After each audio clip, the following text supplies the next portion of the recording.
The old ship floated in the dark between the stars. It had been drifting there for hundreds of years, slowly spinning in the cold, empty space. The metal hull was black and torn. Strange marks covered its surface like scars from an ancient battle. High Researcher Vexthera pressed her long blue fingers against the viewing screen of her exploration vessel. Her large golden eyes studied the mysterious ship with great interest. In all her years of exploring the galaxy, she had never seen anything like it. "What do you think it is?" asked her assistant, a young Zolonian named KY Van. His voice shook with excitement.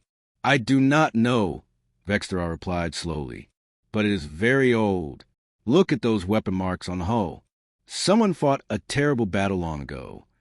The Zolonian Empire had been at peace for over 2,000 years. War was something they only read about in ancient history books. The idea of actual fighting seemed impossible to imagine. Should we go inside?" KY Van asked. Vexthera nodded. "Yes, but carefully. We must record everything." Their ship moved closer to the ancient vessel.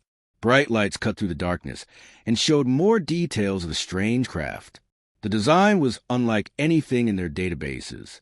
The metal was different too, harder and stronger than what most species used.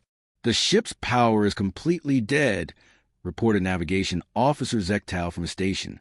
"No life signs either. Whatever happened here ended long ago." The exploration team put on their protective suits and crossed into the dead ship through an airlock. Their lights revealed corridors filled with floating debris. Everything was frozen solid from centuries in space. "Look at this," whispered communications specialist N.A. Vera. She pointed her light at strange symbols on the wall. "I have never seen this language before." They moved deeper into the ship. The corridors were smaller than what Zolonians were used to. Whoever built this vessel was shorter, but much wider than they were. "These beings were built for fighting," observed Vexthera. She touched a wall panel that looked like it controlled weapons. "Everything here is designed for war." They found many rooms filled with broken machines and empty weapon racks. The ship had clearly been built as a warship, but it was different from the few ancient war vessels in their museums. This one looked practical and deadly. High Researcher called KY Van from ahead. "You need to see this." Vexthera hurried to where her assistant stood. He was staring through a thick window into a small room. Inside was a strange machine that still glowed with a faint blue light. "It still has power," she breathed. The machine was clearly some kind of preservation device. Through the clear front panel, they could see a figure lying inside. It looked like it was sleeping. "Is it alive?" asked N.A. Vera.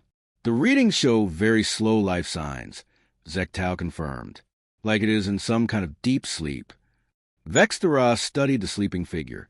It was definitely not Zolonian. The being was much shorter, but looked incredibly dense and muscular. Its skin was a strange pale color. Dark hair covered the top of its head. "What should we do?" KY Van asked. "We take it back to the research station," Vexthera decided. This could be the greatest discovery in galactic history. A warrior from the ancient times, preserved in ice. Loading the preservation chamber onto their ship took several hours. The machine was heavier than it looked. Whatever species built it knew how to make things that lasted. During the journey back to their research station, Vexthera spent hours studying the sleeping warrior. The being's muscle structure was fascinating. Its bones were incredibly dense. Everything about it seemed built for combat and survival. "The neuroscans are amazing," reported Dr. Yelvos when they arrived at the station. "This being's brain shows patterns I have never seen. It is like it was trained for war from birth. Can we wake up safely?" Vexthera asked. "I believe so. The preservation system is very advanced, better than anything we have now. Whoever built this knew exactly what they were doing." 3 days later, they began the awakening process. The blue light in the chamber grew brighter. Slowly, the ice began to melt. The warrior's body started to show signs of life. Vexthera watched nervously as the being's eyes opened for the first time in centuries. They were a strange blue-green color, unlike any she had seen before. The warrior sat up slowly and looked around the room. When he spoke, his voice was deep and rough. "Where am I?" he asked in a language their computers quickly translated. "What happened to my ship?" Vextera stepped forward carefully. "You are safe. We found you floating in space. You have been asleep for a very long time." The warrior's eyes focused on her. Something in his expression made her feel cold. "How long?" he demanded. "About 300 years," she replied softly. The warrior closed his eyes and was quiet for a long moment. When he opened them again, there was deep sadness there. "Then they are all gone," he whispered. "My people, my world, everything." "What is your name?" Vextera asked gently. The warrior looked at her with those strange, haunted eyes. "Lieutenant Jake Morrison," he said, "United Earth Defense Corps. And I think I might be the last human in the galaxy." Jake Morrison sat in the medical observation room, staring out at the stars through the large window. 3 weeks had passed since his awakening, and everything the aliens told him seemed impossible to believe. Dr. Zara Veltos entered the room carrying her usual collection of scanning devices. The tall blue alien had been studying him every day since he woke up. She seemed both fascinated and horrified by him at the same time. "Good morning, Jake," she said in her soft voice. "How are you feeling today?" "Still trying to understand your galaxy," Jake replied. He turned to face her. "You really mean it when you say there has been no war for 2,000 years. Zara nodded as she began her daily scans. War is a thing of the past. The major powers learned long ago that cooperation brings much better results than fighting. Jake shook his head. "But what about conflicts? Disagreements? Resources?" "We have the Galactic Council," Zara explained. "When problems arise, we talk them through. We use economic pressure or cultural exchange programs. Violence is never necessary."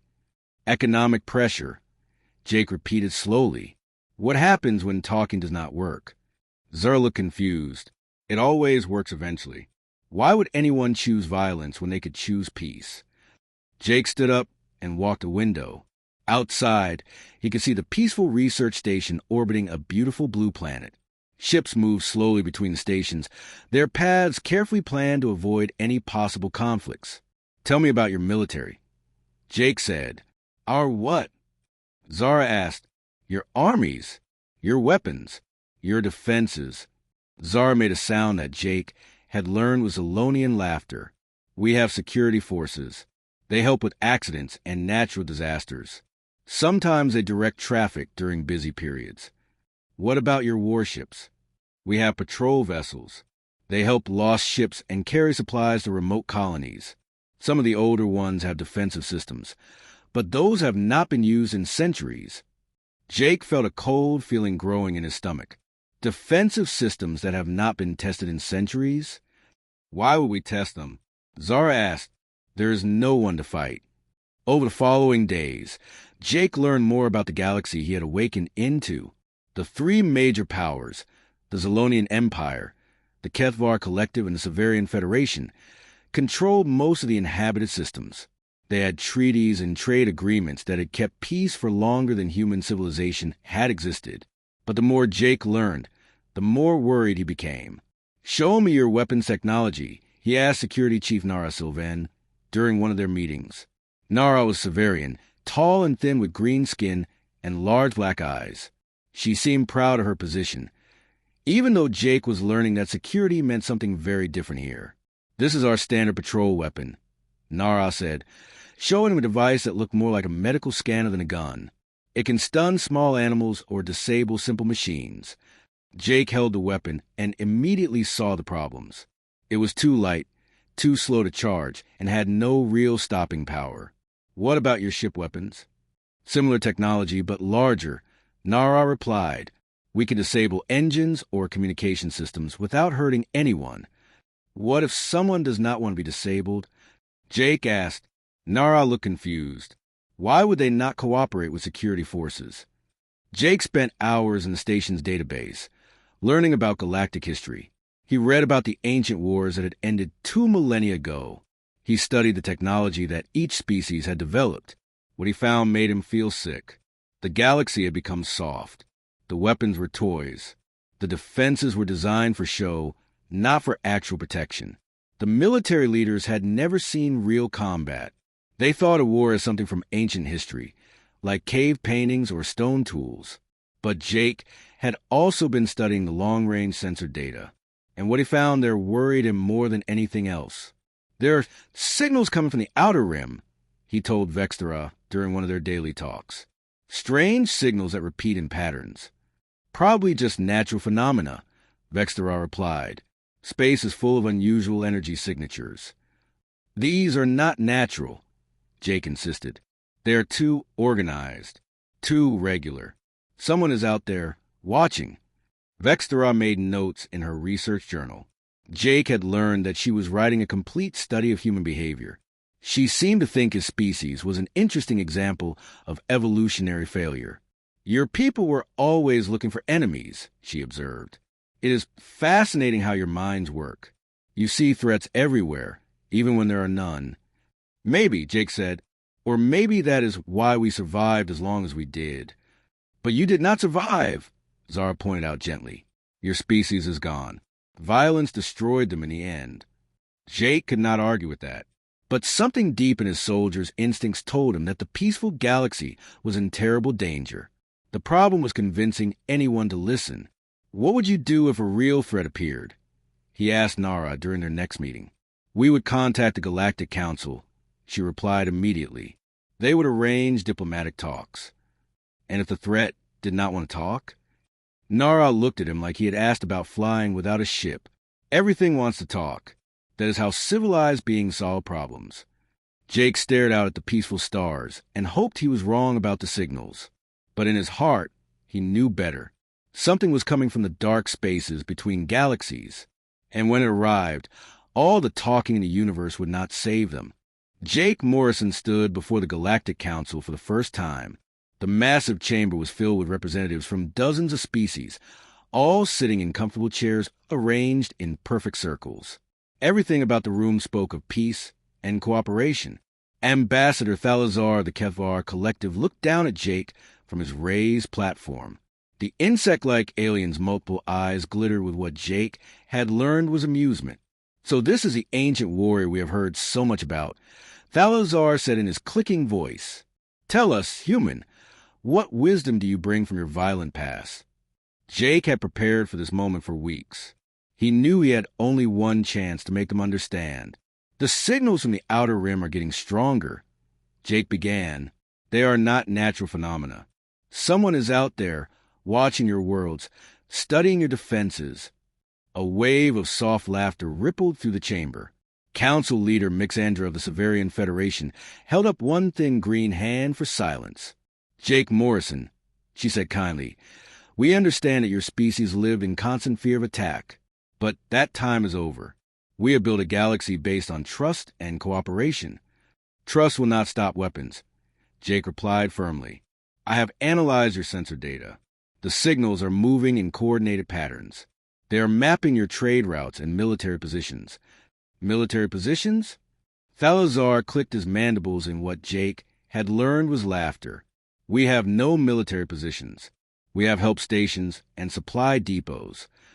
Jake pulled out the data pad he had prepared. 3 months ago, signals appeared near the Zolonian mining colonies. 2 months ago, they moved to scan the Kethvar manufacturing worlds. Last month, they studied every major population center in Severian space. "Fascinating," said Dr. Velnoth, the chief scientist of Council. "A perfect example of how warrior minds create patterns where none exist." Jake felt his frustration growing. "I spent 15 years fighting an enemy that used exactly these same reconnaissance patterns. First they study your defenses, then they map your resources, then they attack." "Attack?" Council leader Mixandra looked genuinely confused. "Why would anyone attack us? We have nothing they could not simply ask for." "Some beings do not ask," Jake said quietly. "Some beings just take." The council chamber fell silent for a moment. Jake could see that the idea of unprovoked aggression was completely foreign to them. "Your species fought and died because you could not learn to cooperate," Thalazar finally said. "We have evolved beyond such primitive behavior." Jake left the council chamber knowing he had failed, but he could not give up. The signals were getting stronger every day, and his military training told him that time was running out. He went to see Security Chief Nara Sylvan at her office in the Central Defense Coordination Center. The name sounded impressive, but Jake had learned it was mainly used for organizing rescue missions and directing traffic. Nara, Jake said as he entered her office, I need you to look at this data. Nara was reviewing reports about a minor collision between two cargo ships. She barely looked up as Jake sat down. More signal analysis? She asked. Jake, you worry too much. The galaxy is safe. Look at the patterns, Jake insisted, showing her his data pad. They are following standard military reconnaissance procedures. Nara finally looked at the screen. Jake watched her face as she studied the information. For a moment, he thought he saw a flicker of concern in her large black eyes. It does look very organized, she admitted slowly. But organized does not mean hostile. It means someone with advanced technology is studying your weaknesses. Jake replied, In my experience, people only do that for one reason. What reason? To find the best way to attack. Nara was quiet for a long moment. Then she shook her head. No, there must be another explanation. Maybe they are explorers, like us. Maybe they are trying to make contact. Then why do they not just send a message? Jake asked, why all the secret scanning? Nara did not have an answer for that. Jake spent the next week trying to convince anyone who would listen. He talked to patrol ship captains, showed them how to recognize attack formations. He explained basic military tactics to security officers who had never heard of such things. Most of them listened politely and then ignored everything he said. You are seeing ghosts, Captain BYXR told him after Jake explained why the outer colonies were vulnerable. War is not coming back to the galaxy. But Jake could not shake the feeling that something terrible was approaching. He had learned to trust his instincts during his years as a soldier. Those instincts had kept him alive through battles that should have killed him. Late at night, alone in his quarters, Jake studied the signal patterns again and again. They were definitely getting closer to the major population centers. Whatever was out there had finished studying the outer regions and was moving toward the heart of galactic civilization. Jake tried one more time to warn the authorities. He sent detailed reports to every military leader, every government official, every scientist who might listen. The responses were all the same. Polite thanks for his concern, followed by gentle suggestions that he try to adapt to peaceful galactic society. Jake stared out his window at the busy space lanes filled with undefended cargo ships and passenger vessels. Billions of beings went about their daily lives, completely unaware that something was watching them from the darkness beyond stars. He began to understand that he was truly alone, the last warrior in a galaxy that had forgotten how to fight. And when the attack finally came, he would be the only one who was not surprised. The emergency alarm screamed through the research station at 3 a.m. Jake Morrison jerked awake in his bed, his soldier's instincts immediately alert. He had been expecting this moment for weeks. He ran to the Central Command Center, where he found chaos. The Zolonian technicians were running between control panels, their voices high with panic. The main display screen showed something that made Jake's blood run cold. "What is happening?" demanded Dr. Zaraveltos as she rushed into the room. "The outer colonies," stammered Communications Officer Lex Van. "Ravens Point, New Colaris, and Frontier Station. They are all gone." "Gone?" Zara asked. "What do you mean gone?" Jake stepped up to the main screen. The display showed the locations where 3 thriving colonies had existed just hours before. Now there was nothing but empty space and scattered debris. "Show me the sensor recordings," Jake ordered. "You do not have authority to dash," began Station Commander Yelvass. "Show him," Zara interrupted. She had learned to trust Jake's military knowledge, even if she did not understand it. The recording began to play. Jake watched as massive ships appeared from the darkness near Ravens Point. The vessels were unlike anything in the galactic databases. They looked like someone had crossed machines with living creatures, all black metal and pulsing organic parts. First contact protocol activated. Came the recorded voice of Colony Administrator Nexpol. "Unknown vessels. Please identify yourselves and state your intentions." The alien ships did not respond. Instead, they opened fire.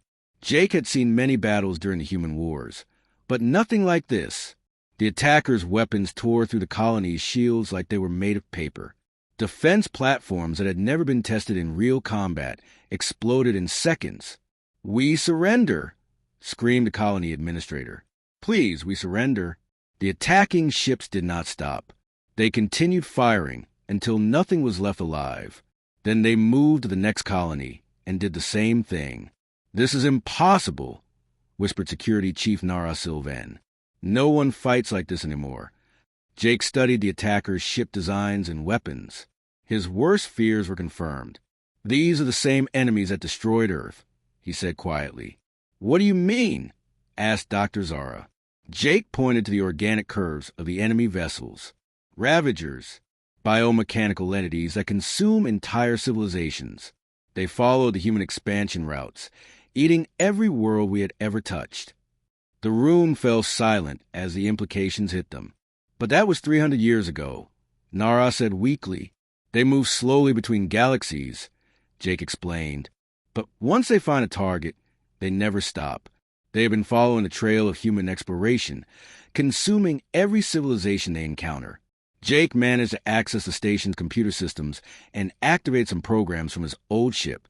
Slowly, a familiar hologram appeared. Captain Lisa Grant, a human AI construct that had somehow survived in his ship's damaged memory banks. "Jake," Lisa said, her voice filled with relief. "Thank God you're alive. I have been monitoring galactic communications since we arrived. The situation is worse than we thought." "How much worse?" Jake asked. "The Ravagers have consumed 47 galaxies over the past million years," Lisa reported. "They adapt to each species they encounter, learning their weaknesses and strengths.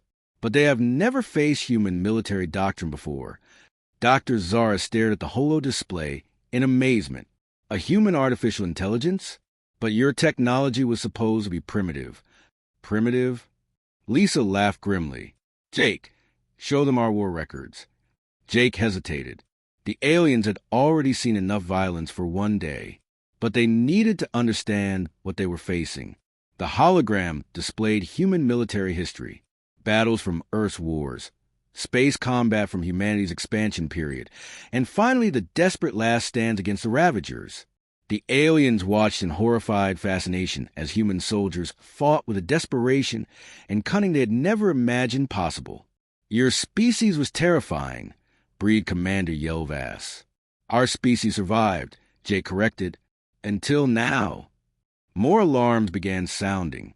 The main display updated with new information. 6 more colonies had gone silent in the past hour. "They are moving faster than expected," Lisa observed.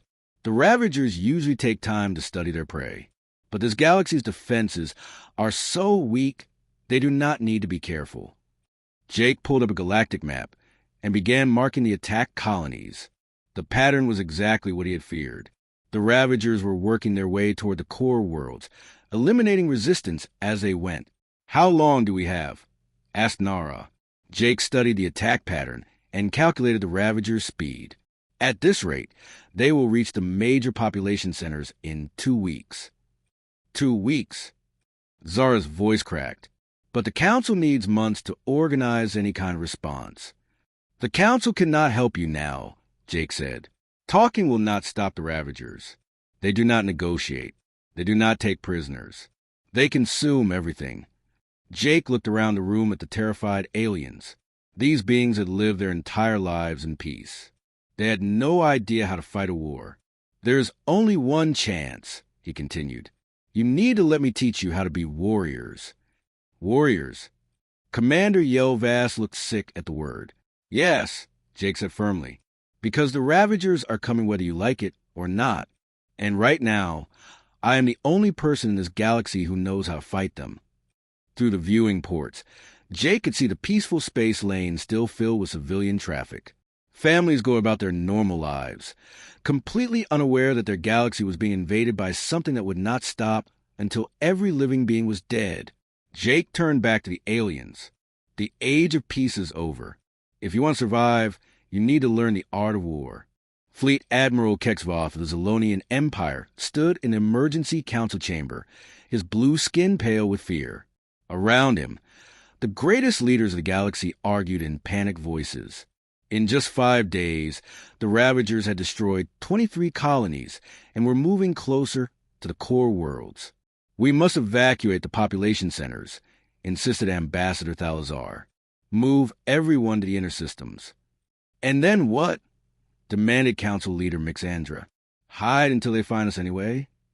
Jake Morrison sat quietly at the back of the room, watching the chaos. These leaders had spent their entire lives solving problems through discussion and compromise. They had no idea how to fight an enemy that could not be reasoned with. Finally, Fleet Admiral Kexvoth turned to Jake. The same alien who had called him a savage just weeks before now looked at him with desperate hope. "Human," Kexvoth said, his voice shaking. "You said you could teach us to fight. We are ready to listen." Jake stood up slowly. "Are you really? Because what I am going to ask you to do will go against everything you believe." "We have no choice," Mixander replied. "Tell us what you need." "Complete military authority," Jake said firmly. "No interference from politicians or diplomats. When I give an order, it gets followed immediately. No discussions, no committees, no voting." The chamber fell silent. These beings had never lived under military rule. "That is asking us to abandon our way of life," Thalazar protested. "Your way of life is about to be destroyed anyway," Jake replied. "At least this way, some of you might survive." Kexvoth looked around the room at his fellow leaders. "I vote to give a human full authority." One by one, the others agreed. They had no other choice. Jake immediately began transforming the galaxy's approach to crisis. He activated more human AI constructs from his ship's memory, including Colonel Amy Rivera, a military training specialist. "These beings have never seen real combat," Amy reported after reviewing the galactic military records. "Their weapons are designed to disable, not destroy. Their tactics focus on avoiding casualties rather than winning battles. Can we train them in time?" Jake asked. "We have to try," Amy replied, "but it will not be easy." Jake's first training session with Zolonian security forces was a disaster. He had gathered 50 of their best officers in a military simulator. "The enemy is advancing on your position," Jake announced. "What do you do?" "Request backup and attempt to negotiate," replied Captain Ixvel immediately. "The enemy does not want to talk. They want to kill you. Try again." The Zolonians looked confused. "Retreat to a safe distance and call for diplomatic support." Jake sighed. "You fight back. You use every weapon you have to stop them from killing you and your people." "But someone might get hurt," protested another officer. "Someone will definitely get hurt if you do nothing," Jake replied. "That someone will be you." The training continued for hours. Jake had to teach basic concepts that human children learn from watching movies. How to aim weapons at living targets. How to coordinate attacks. How to make life and death decisions in seconds. Many of the aliens became physically sick when Jake showed them real combat footage. Others quit the training program entirely. "I cannot do this," sobbed Lieutenant ZYXera after a particularly intense session. "I cannot learn to hurt people." "Then you will die," Jake said bluntly, "and everyone you care about will die with you." Jake worked with another human AI, Commander Rex Thorne, to analyze the Ravager threat. Rex had been a strategic planning specialist during the human wars. "The Ravagers adapt to each species they fight," Rex explained to the assembled fleet commanders. "They learn from every battle, but they have never faced human military doctrine." "What makes human tactics different?" asked Admiral Silneth of the Kethvar fleet. "Humans fight dirty," Rex replied. "We use deception, misdirection, and psychological warfare. We sacrifice pieces to win the whole game. Most species fight to minimize casualties. Humans fight to win." Jake knew he was asking the impossible. These beings had evolved beyond warfare. Their societies had no framework for the kind of brutal decisions that combat required. But slowly, some of them began to learn. Captain Dex Vaughn of the Severian Patrol Fleet was one of the first to understand. "You want us to think like predators," he said during a strategy session. "Exactly," Jake replied. The Ravagers are apex predators. They have consumed entire galaxies. To beat them, you have to become something they have never encountered before. The transformation was painful to watch. Beings who had spent centuries resolving conflicts through peaceful means now had to learn to kill efficiently. Many suffered from what Jake recognized as combat stress, but their peaceful societies had no treatments for such conditions. They are breaking, Dr. Zara observed after watching a group of trainees struggle through weapons practice. Some will break, Jake admitted, but others will adapt. That is what survival requires. Jake also worked with Dr. Helen Cross, a human psychological warfare AI, to help the aliens understand the mental aspects of combat. Fear is a weapon, Helen explained to a group of Zolonian commanders. Use it against your enemies, but do not let it control you. How do we use fear? Asked Commander Vexthal. Make the enemy afraid to fight you, Helen replied. Show them that attacking your people will cost them more than they're willing to pay. As the days passed, Jake watched the galaxy's peaceful species slowly transform into something harder and more dangerous. They were losing their innocence, but gaining the tools they needed to survive. Are we doing the right thing? Zara asked Jake one evening as they watched new recruits practice combat formations. Jake looked out at the stars, knowing that somewhere in the darkness, the Ravagers were still advancing toward the core worlds. Right and wrong do not matter anymore, he replied. Only survival matters, and survival requires strength. The question was whether they would have enough time to build that strength before the Ravagers arrived. The Nexus system sat at the crossroads of 3 major trade routes. 5 billion beings lived on its planets and space stations. It was the perfect target for the Ravagers to test the galaxy's new defenses. Jake Morrison stood on the bridge of the command ship, watching the tactical display. Around him, officers from 3 different species worked together for the first time in their history. The unity had cost them dearly. Many had died learning to fight together. Ravager fleet detected at the edge of the system, reported communications officer Lynn Sarah. Her voice was steady now, not like the scared technician she had been weeks before. Jake studied the enemy formation. 50 biomechanical ships arranged in the same pattern the Ravagers had used to destroy Earth's colonies. They expected easy prey. All ships. This is Jake Morrison. He announced over the fleet communication system. Remember your training. Fight as one force, not as separate fleets. Trust your instincts and trust each other. The combined fleet consisted of ships from all 3 major powers. Zolonian heavy cruisers, Kethvar fast attack vessels, and Severian support ships. Jake had spent weeks teaching their crews to work together. Enemy ships are beginning their approach, announced Tactical Officer Rexon A.L. Same formation they use at Raven's Point. Jake smiled grimly. Then they are about to get a surprise. The Ravagers moved forward in their standard attack pattern, expecting the defenders to form a defensive line and fight back slowly. Instead, Jake ordered something they had never encountered before. All ships, execute Maneuver Delta 7.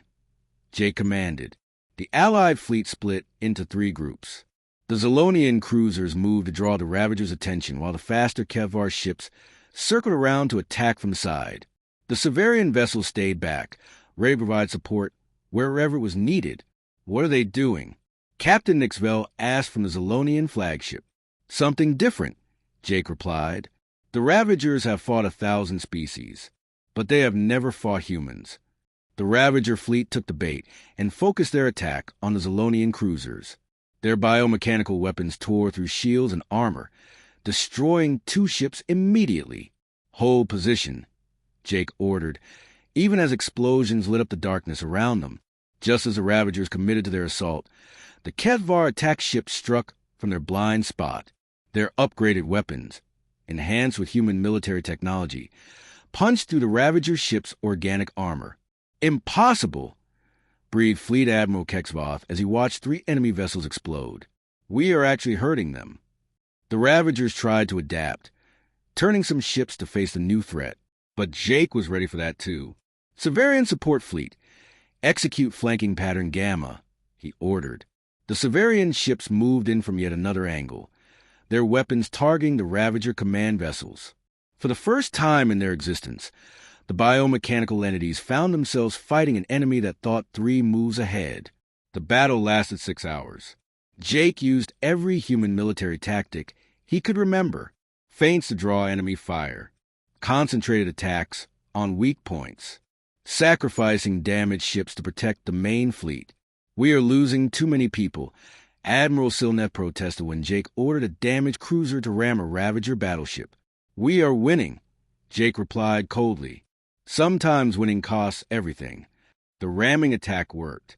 The cruiser's explosion took out the Ravager command ship, throwing their entire fleet into chaos. Jake immediately pressed the advantage. "All ships full assault. Do not give them time to reorganize." The Allied fleet swarmed the confused Ravagers like angry insects. Ships that had been built for peaceful purposes now fought with a desperation their builders never imagined. When the battle ended, the space around Nexus system was filled with debris from both fleets. 23 Allied ships had been destroyed, along with their crews, but all 50 Ravager vessels were gone. Jake stood on the bridge, looking at the casualty reports. Thousands of beings had died following his orders, beings who had lived peaceful lives until he taught them to kill. "We won," Admiral Kexvoth said quietly. "We actually defeated them." "This was just one battle," Jake reminded him. "The main Ravager fleet is still coming." But word of the victory spread quickly through the galaxy. For the first time, the peaceful species had proof that the Ravagers could be beaten. The celebration did not last long. Jake knew that the real test was still ahead. The Ravager main fleet would not make the same mistakes. They would adapt and come back stronger. "How many more battles like this can we win?" asked Dr. Zara during the post-battle briefing. Jake looked at the tactical reports and fleet status updates. They had won, but at terrible cost. The aliens were learning to fight, but they were also learning the price of victory. "I do not know," Jake answered honestly, "but I know we cannot stop fighting. The Ravagers will not give us a second chance." Jake worked with Dr. Helen Cross to help the surviving crews deal with what they had experienced. Many aliens were struggling with the reality of taking lives, even artificial ones. "This is what war feels like," Helen explained to a group of traumatized Elonian officers. "The guilt, the fear, the loss. Your species never evolved to handle these emotions. How do humans live with it?" asked Captain Dex Vaughn. "We did not live with it," Helen replied. "We carried it. We shared the burden. We remembered that we fought for something worth saving." Jake spent the following days preparing for the next battle. Intelligence reports showed the main Ravager fleet massing at the edge of the galaxy. Hundreds of ships, each one learning from the defeat at Nexus System. "They will not underestimate us again," warned Commander Rex Thorne. "Next time, they will be ready for human tactics." Jake nodded. "Then we will have to be ready with something new."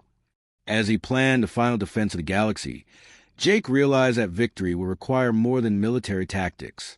It would require the complete transformation of 3 peaceful civilizations into something harder and more ruthless than they had ever imagined possible. The question was whether they could change fast enough to survive what was coming. The Ravager home fleet was massive beyond imagination. Jake Morrison stared at the tactical display, showing 300 biomechanical warships arranged around a central construct the size of a small moon. This was the heart of the entity that had consumed countless civilizations across the galaxy. "My God," whispered Captain Lisa Grant, her holographic form flickering with data streams. "Jake, that thing has been growing for millions of years. Every species they have destroyed has made it stronger." Jake stood on the bridge of the combined fleet's flagship, surrounded by the best officers from 3 civilizations. They had learned much in the past weeks, but facing this enemy would test everything he had taught them. "Fleet status report," Jake ordered. 147 ships ready for battle," reported Admiral Kexvoth. "Every vessel we could gather from across the galaxy. Weapons and ammunition? Modified with human military specifications," answered Admiral Silneth. "Our engineers worked around the clock to upgrade everything." Jake nodded. It would have to be enough. Intelligence reports showed that the Ravager construct was preparing to launch a final assault on the galactic core. Once it reached the major population centers, billions would die. Remember, Jake announced to the fleet, this is not about territory or resources. This is about the survival of every living being in the galaxy. Fight like your lives depend on it, because they do. The battle began with the Ravagers' standard formation, but they had learned from their defeat at Nexus System. Instead of predictable attack patterns, they used chaotic swarm tactics designed to counter human military doctrine. They are adapting faster than expected. Observe Commander Rex Thorne. The biomechanical entities are sharing combat data in real time. Jake watched the enemy movements and made rapid calculations. Then we adapt faster. All ships execute pattern Chaos Alpha. The Allied fleet broke into dozens of small groups, each moving independently. Jake had learned this tactic from studying ancient human naval battles. When facing a superior enemy, confusion could be a weapon. I do not understand the pattern, complained Captain Nixville over the communication system. There is no pattern, Jake replied. That is the point. Fight like individuals, not like a formation.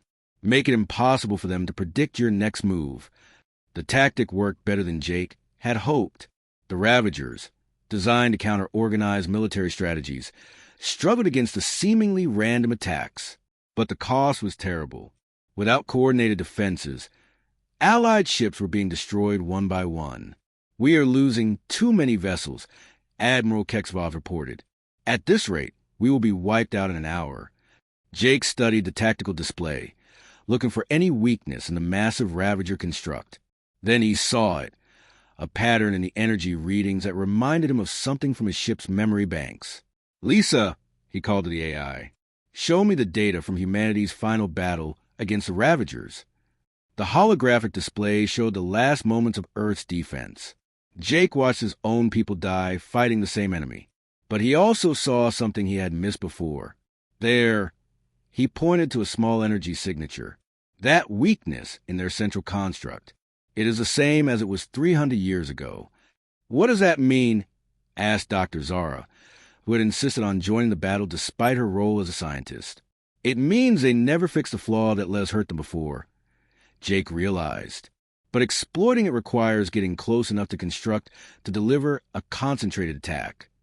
Jake looked at the massive enemy fortress surrounded by defensive ships. Getting close enough would be suicide. I will do it, he announced. Jake, no, Lisa protested. There has to be another way. There is not, Jake replied calmly. Someone has to get through their defenses and hit that weak point. I am the only one with enough combat experience to have a chance. Jake transferred command to Admiral Kexvov and prepared his personal ship for a final attack run. The small vessel had been equipped with the most powerful weapons the Allies could build. All ships, concentrate fire on the construct defensive perimeter, Jake ordered. Give me a path through their lines. The Allied fleet threw everything they had at the Ravager defenses. Ships exploded on both sides as Jake's small craft raced toward the massive construct. Enemy fire filled the space around him. His ship's shields failed, then his weapon systems. But Jake kept flying toward the target, using every pilot skill he had learned during the human wars. Jake, came Lisa's voice over the communication system. It has been an honor serving with you. Take care of them, Jake replied, thinking of the alien allies who had learned to fight because of him. Help them remember what they are fighting for. Jake's ship crashed into the Ravager construct's weak point just as his remaining weapons discharged.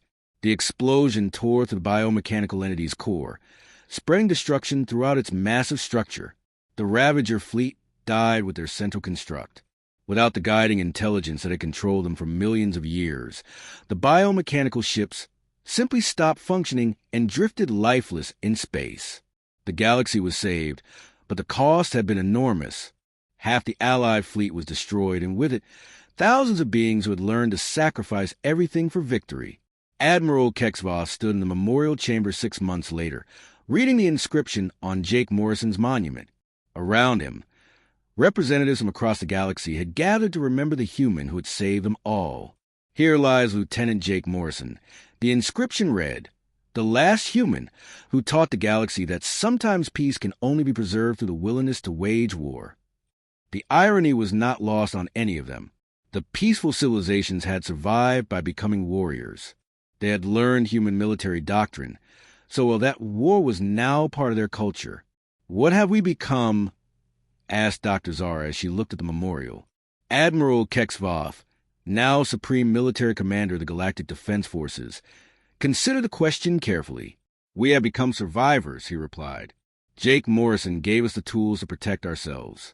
Now we must decide how to use them. The galaxy was safe, but it was no longer the same place that Jake had awakened into. The age of pure peace was over, replaced by an era where strength and vigilance were necessary for survival. Jake Morrison had saved them all by teaching them to be something they never wanted to become, and in the end, that was the greatest gift and the heaviest burden any species could carry.